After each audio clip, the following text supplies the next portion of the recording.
In this video, we're taking you guys along on a spontaneous trip to see Mount Fuji. We'll be showing the entire experience, including how to get there, where we're staying, trying local foods, and visiting iconic spots. So if you want to know what it's like to take a mini trip within Japan, then keep on watching!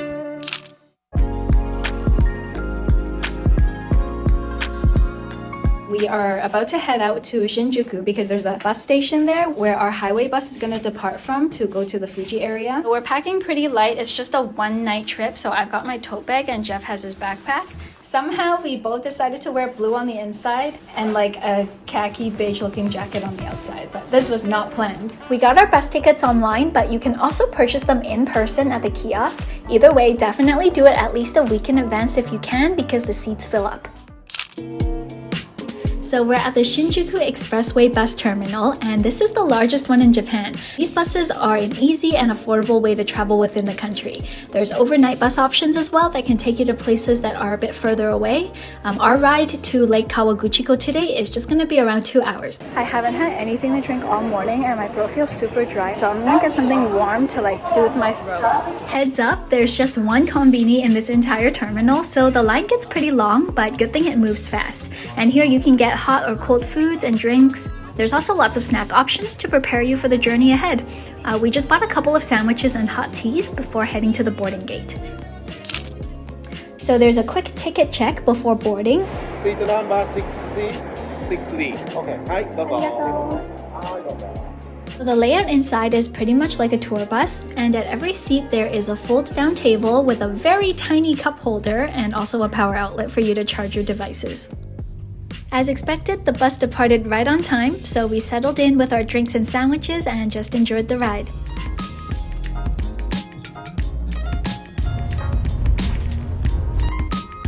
As the weather starts cooling down here, it's a great time to see the leaves change color. Plus, during the winter, there are many clear and crisp mornings where you can enjoy unobstructed mountain views. Lake Kawaguchiko is probably the most popular of the Fuji 5 lakes, with lots to see and do even just on foot or by bike. So we finally arrived, and while it was super busy, it definitely has that quaint small town vibe. When we got off, our first thought was, we are so lucky that we came on this weekend because look how clear the sky is and you can see Mount Fuji so well. Pro tip, winter mornings are really good for clear, dry skies. We're gonna find a coin locker to put down our bags and go see the lake. That's our first priority right now. Oh, we also just peed. That was our first priority. In busy or touristy areas of Japan, you're likely to find day lockers near train stations, malls, etc. They're super useful for storing your bags and luggage while you go out and explore. They usually cost something like 400 yen for a small locker, up to maybe 800 yen for a large one that would fit a whole suitcase. Also, there are some rules here, and rule number 7 is definitely not something we often see written so explicitly.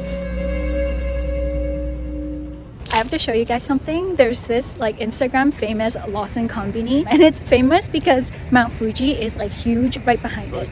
So what you're supposed to do is have your friend on standby on the other side of the road to take the shot for you. And this one spot is so popular that there's actually a guy holding up a sign to make sure that people don't jaywalk.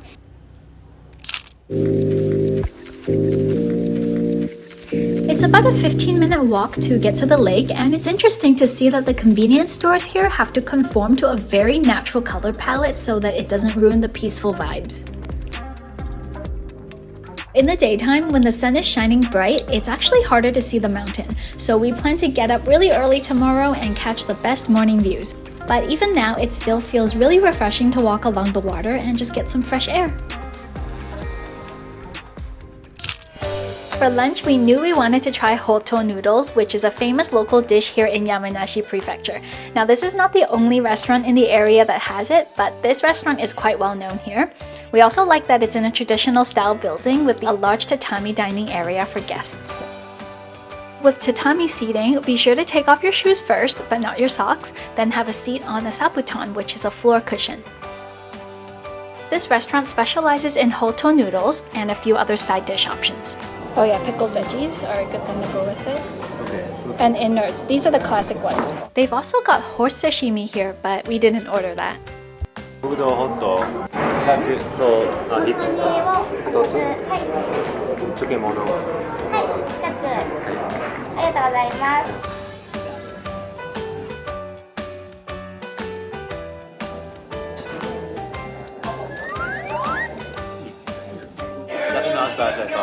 Like it sounds scary, but it's actually totally fine, right? Yeah. Now for the main feature, these noodles are just the perfect thing to eat during winter time here. They're cooked over fire in a cast iron pot, so it's steaming hot and served directly in the pot, which stays warm for a long time. And we're supposed to use these huge spoons. These handmade noodles have really good texture and goes well with this miso veggie broth. I'm pretty sure we're supposed to sweat loudly to show that it's good. Feels good on the inside. Although we are getting better at sitting on the floor since moving to Japan, our legs still get numb after a while, so it was a bit of a struggle for us towards the end. I like ice cream, but Jeff loves it. So of course after lunch we had to go get some dessert, especially since it's such a beautiful day. So now we're on our way to a highly rated gelato shop in the area, and they've got so many different flavor options too. There's even some hard to find ones like Bailey's with sweet potato and blueberry cream cheese. We got the double scoop waffle cone with their freshly made tiramisu gelato and the classic uji matcha gelato.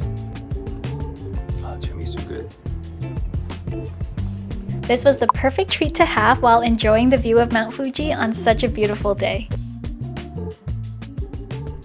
Okay, so we thought we had figured out our timing perfectly and that we had caught the local bus just in time to go to our next destination, but actually, oh my goodness, we totally got on the wrong bus, and now we're back where we first started, like in that little town square area. Maybe we'll go to Airbnb early. Yeah, maybe we'll just check into the Airbnb and put down our stuff and then figure out the rest of our day, because the place that we planned to go to was actually this traditional like old Japanese village. It closes at 5 and it's already 3 and it takes an hour, just under an hour to bus there, and the buses don't come very frequently, so I don't think we're gonna make it today or this trip at all, sadly. We're taking the local train to check into our Airbnb, and it's not far, just a 15-minute ride. Each of these trains have a theme, and the one that we took was entirely plastered with Thomas the Train characters. Like even the fabric on the seats had Thomas the Train on it.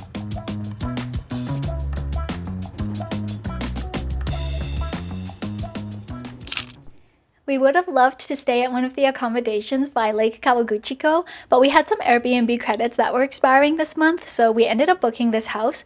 Now for a tour of the house, there's 2 floors and each floor is a separate unit, and this is pretty common for homes in Japan. We're on the bottom floor, and of course the first thing to do is to leave our shoes in the genkan and put on some slippers. Coming into the living space, there is a tatami area with a couple of futons for sleeping, and if you guys watched our last video, you'll know that we actually sleep on a tatami and futon at home, so it's nice that we can continue doing that here. Here's the dining area, and on the left, there's a sliding glass door that leads out to the deck, which we'll get to in a second. And there's also a full-size kitchen with appliances, although we won't really be using it since we're just here for one night. Here's the bathroom with a super cute soap dispenser. That is so cute! Water in it? Oh, why there's water in the bath? Is it pre-watered for us? Or did someone... Let me see if there's any body hairs inside. It's Okay. clean. It's clean. Okay, I think it's clean bath water. Are we gonna use it? No, no. Wow. Yeah, this so place shiny. it's solid. It's good. There's an entire bedroom as well, so you can actually sleep up to 4 people here. Here's the door that goes out to the deck/barbecue area. And looking outside, you'll see that it's a very residential part of town that we're at. It's really quiet, and it's definitely different than what you'd experience living in central Tokyo. Let's take a few minutes to do a snack taste test. Cognac chips. Cognac is healthy, but in chip form, maybe less so. It's by Lawson Natural, which is, you know, Lawson the Konbini? They have a Lawson Natural sub-branch. They also have Lawson 100, which is their budget branch, and then they have the regular Lawson, which is like mid-tier. They look like dried white, kind of spongy things. They taste like the Calbee shrimp popper. Yeah, right? Same crunch, I think. This we would buy again. At least I would. Now let's try these. Shine Muscat Yoho Grape Gummy. There's two. Oh, they're big. There are two colors, purple and green. So that's like the muscat is the green one, and the purple one is the Kyoho grape. Oh, it's kind of squishy.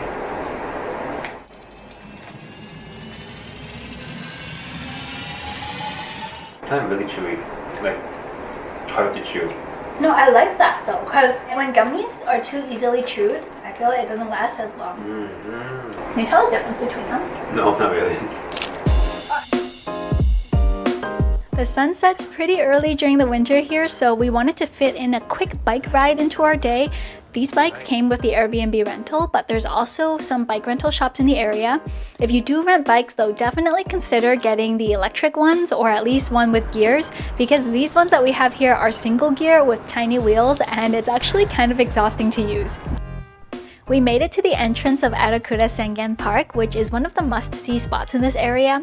It's a bit of a hike up to get to the viewpoint, and the sun has already set for today, so we decided to come back tomorrow to do the climb.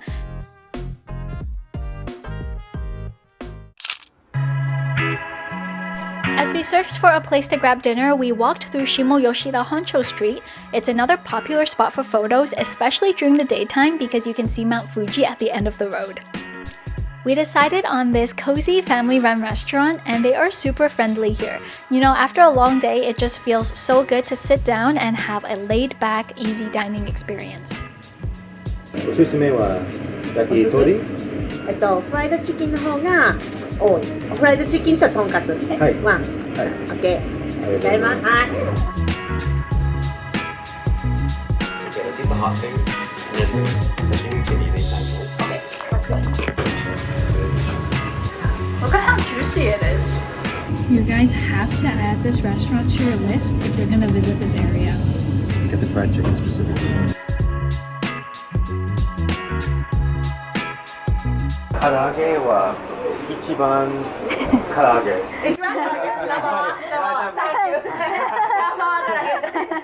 どちらからお国はどちらですか？ From country? あ、カナダ。ありがとうございます。 Now we're gonna walk back to near our Airbnb because there's an onsen like 3 minutes away. It's actually my first time ever using an onsen. I saw in the reviews that the people there are really nice and will teach you about all the steps and stuff, which I need because I'm like, when do I start like being naked and stuff, and I want to like do things right. Oh, and it's supposed to be a really traditional onsen too, because the train station that is nearest to it is named after this onsen. So I think it's a great place to have a first onsen experience. The onsen is tucked behind a very quiet road, and there's just this one sign to help you find it, and that's how you know this place is legit. We actually got permission to film after all the onsen guests had left, so here is a walkthrough for you guys. This is the entrance where you're supposed to leave your shoes and change into their slippers. You pay the entrance fee at the counter, and then you can go into the back where there's a men's area and a women's area. So upon entering, there's these cubicles for you to put your clothes and stuff. And this is the changing area. Everything is pretty much wide open. There's a shower area where you're supposed to soap up and rinse off before entering the bath. And you can also use the showers to cool off if you start to feel too warm at any point. The wall between the two sides doesn't go all the way up, which probably helps with air circulation, but also everyone will hear you if you talk. And I'm really glad I got to experience such an authentic onsen for my first time, and I'm excited to try other ones in the future. Alright, we're gonna go to Lawson, pick up some onigiri. It's gonna be our pre-breakfast breakfast for tomorrow morning.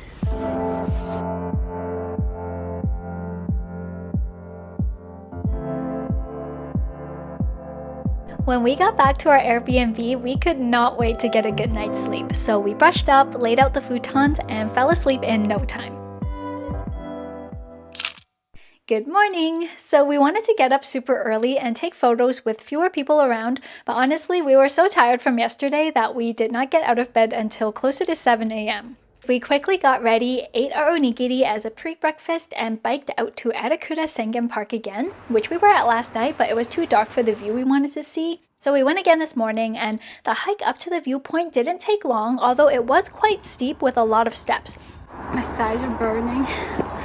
So once you reach the pagoda, you've pretty much reached the viewpoint that most people stop at. There's a platform where you can safely take photos or just sit and enjoy the view.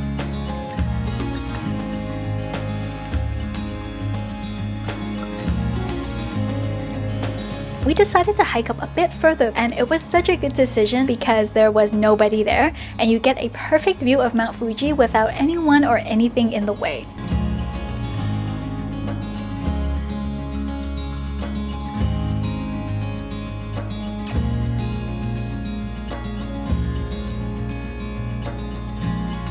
Being able to take a long pause and just enjoy this view was pretty much the main objective of our trip, so now it's time to grab some breakfast.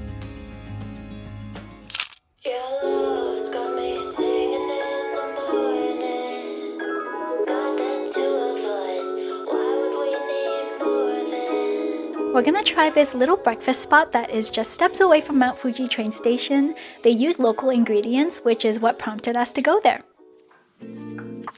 We each ordered a cup of amasake ginger to warm ourselves up, and it was really yummy.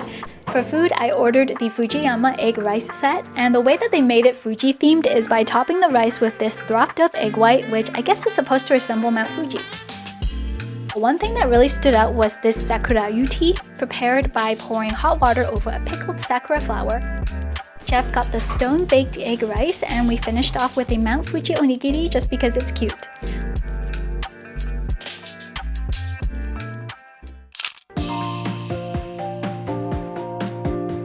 After breakfast, we went for a walk along Honcho Street.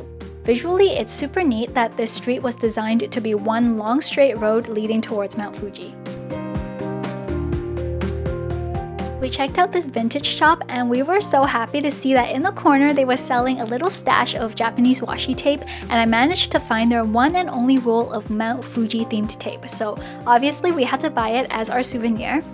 That's perfect because we plan to start scrapbooking soon, and decorative tape comes in really handy. Another interesting thing that we saw was this shop where everything was free. We didn't need anything, but the ladies working there gave us a couple of Mount Fuji origami as a gift. It's almost time for us to catch our bus back to Tokyo, and we made the mistake of selecting Fuji-Q Highland as our boarding stop. We thought it would be a fun area to wait at, but actually there is nothing to do here unless we enter the park, and we don't have enough time for that, so here we are sitting at a random table in the parking lot. Luckily, there's a 7-Eleven, so we grabbed some quick food for lunch, a couple of buns, some nuggets, and drinks. I really like the soy banana smoothies that they have here.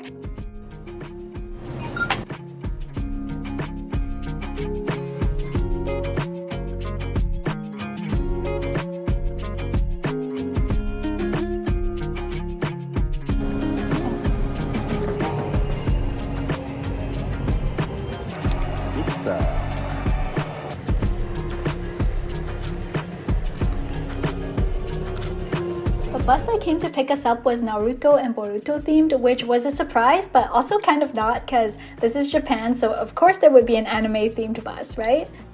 So yeah, that was our little weekend trip. We hope you enjoyed this video, and if you did, do consider subscribing to our channel. We love sharing about our life here in Japan, and it would be so great to have you along on our journey. Thank you so much for watching, and we'll see you in the next video.